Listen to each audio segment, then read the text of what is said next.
I'm informed that this project has progressed quite smoothly, and we are very pleased that come September, that the children of Canaries will be coming into an exceptionally looking facility with a lab, a computer lab section, as well as 2 other classes which would accommodate in all over 60 children. So we are very happy with the progress of the work, and we hope very soon that we will be able to have the official handing over ceremony with the Ministry of Education.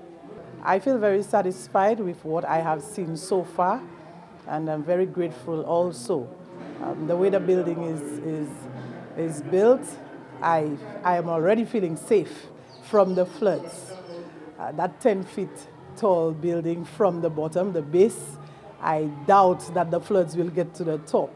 So I am thinking that we will definitely be safe from any floods. Yes, we have 2 classrooms upstairs and a lab room, which was what we had before. And I am very, very, very pleased with what I have seen. I think the space is conducive, and the lab especially. We will be making very good use of what will be handing over to us.